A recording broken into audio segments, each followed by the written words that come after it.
Hello, my name is Tom Stiles, and this is Tom's Radio Room Show number 329. What I've got here is a new shortwave listening guide, the Worldwide Listening Guide, that just came out on Amazon. Sells for about $23. This is the 6th edition. And I thought I'd just show you a little bit of what's in this. I don't want to violate any copyrights by showing you too much.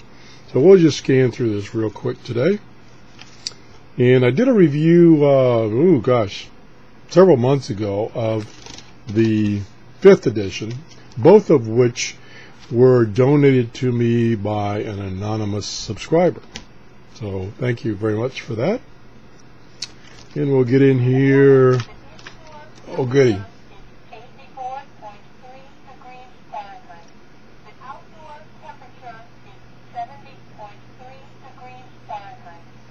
Yeah, my weather station always has to butt in while I'm trying to do a show and give the weather status.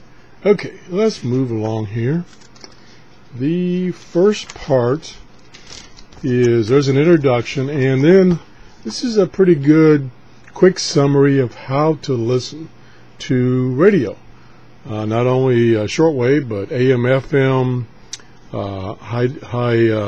hybrid, digital, AM, FM, shortwave, satellite radio, internet connected radio, live streaming, and podcasting. Then it gets into each of the platforms, AM, FM, so on. And it gives you kind of a history and some details about that particular mode of listening. And here it shows some of the old popular AM and AM FM radios. And then now it's got a nice little section here of the stations in North America that are broadcasting with 50,000 watts or better both night and day.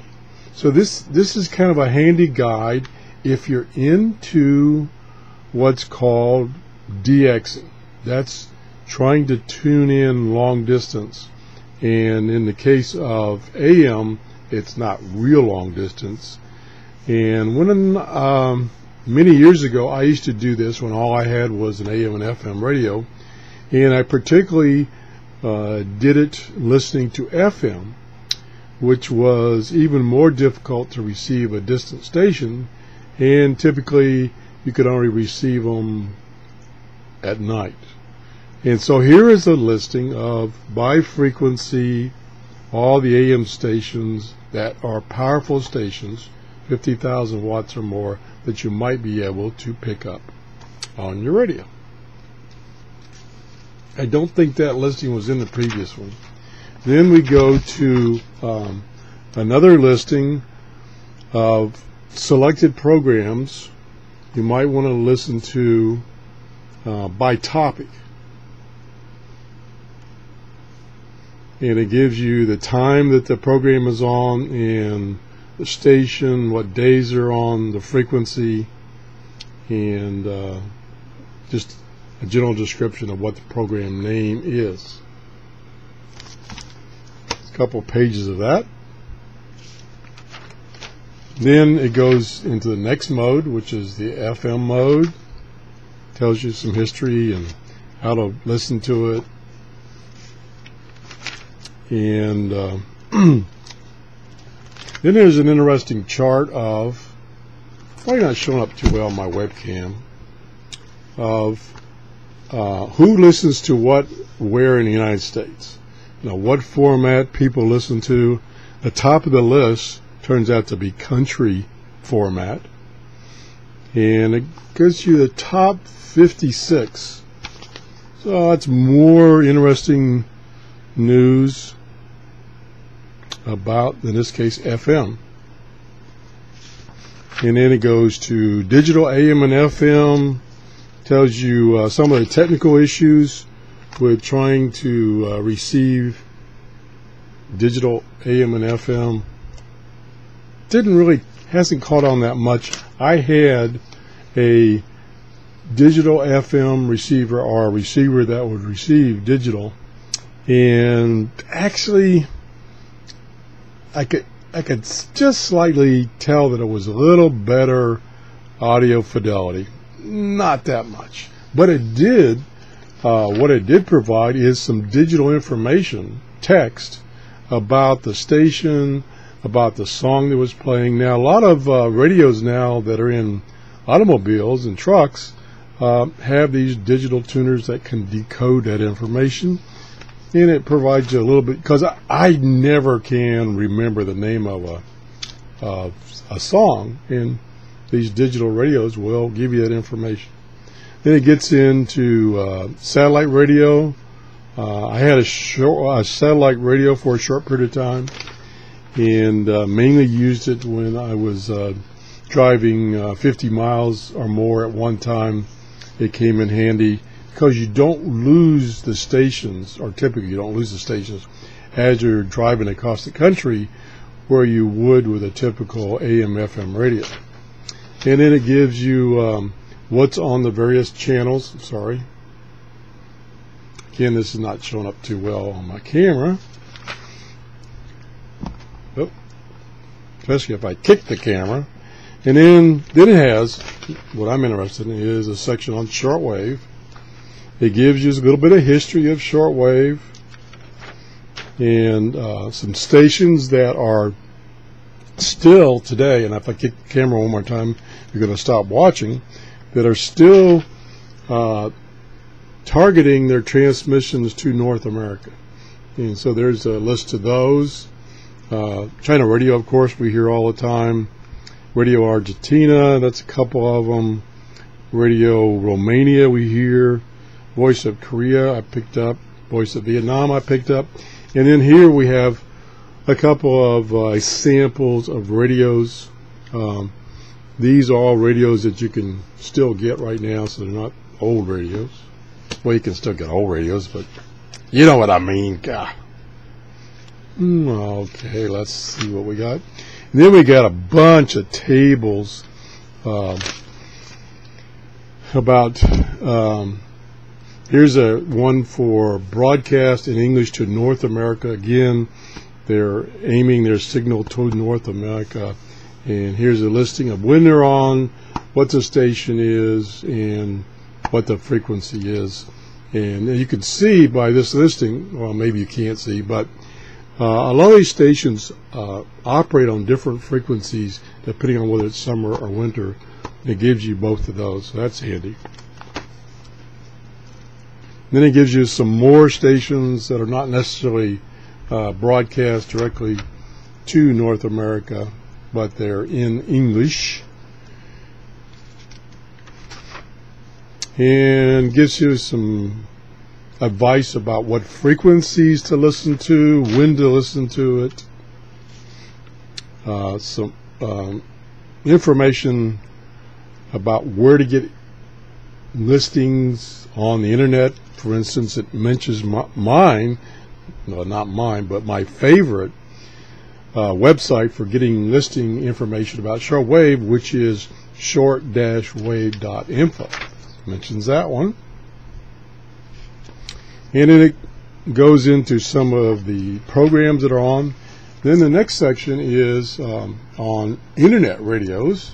Shows you a couple of internet radios. I'm kind of interested in trying one of these to see exactly what you can get, how well it works, how many, what kind of option it has. But this mentions a few of them, talks about them a little bit. So that's internet radio. And then the next section is details about the big six broadcasting companies. For instance, the BBC, it's where it starts off with, and it has like the CBC from Canada, some information about it, what's on the air. Talks about a lot of these bigger stations have multiple transmitters scattered throughout the world. And that one thing that you can do, for instance, is you can find one of those transmitters that's close to you, find out what's on the air, and then start searching the bands for the other transmitters that are further and further away.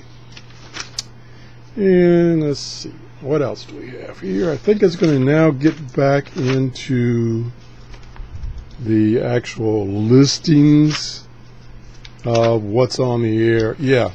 Okay, then it gets to the guide to the consolidated program listing. So this is the bulk of the book, which is all these listings, and we'll just show you a page where I can't see it very well.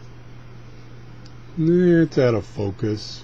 But anyway, the information they provide you is the start and stop time of a program, the network it's on, the days that it's on, the type of program it is, because they break these down into types like sports, news, the platform, whether it's on shortwave or it's on the internet or whatever, and then the time that the particular program is on. And they've got pages and pages and pages and pages of it. And so, like I say, it's broken down by, in this case, time of day, that particular chart. And then they have other charts. This is the one that's always interested me in these guides. Is a chart of program name by in alphabetical order. So if you've heard about a program, you can look it up in this chart, and it will tell you what that program is.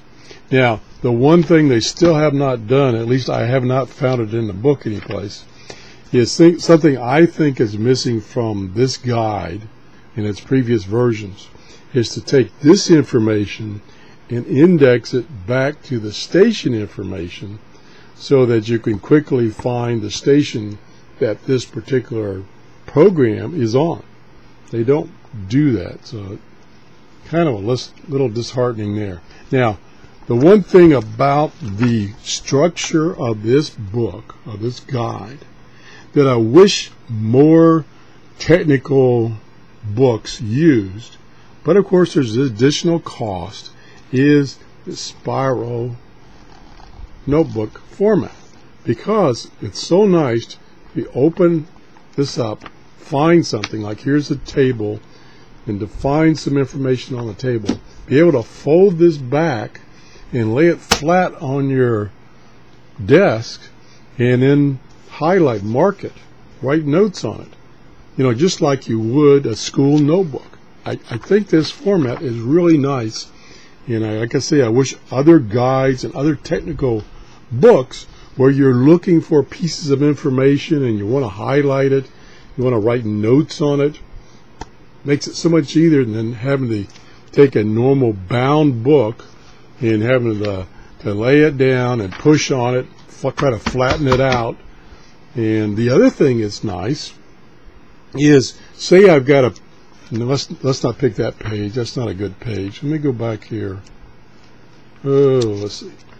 Okay, here's the listing by time of day. So I could pick a page and say, okay, I know that I will have time to listen to shortwave, but not until after 200 hours. I mean, 2000 hours, 8 o'clock at night. So I can, instead of dragging this whole big book around with me, I can find the page, lay it flat, totally flat, put it in my copier and copy just this page, and then I can take that page and write notes on it, highlight things, and not mess up my original book. So that's another reason I like this format. So anyway, that's review of this latest version of the Worldwide Listener's Guide, new edition, edition 6. It's available on Amazon for about $22. So that's the show for today. If you enjoyed this show, please give me a thumbs up. That indicates that I'm providing you with information that's of some use to you. If you haven't subscribed, please subscribe. Thanks for watching. Bye-bye.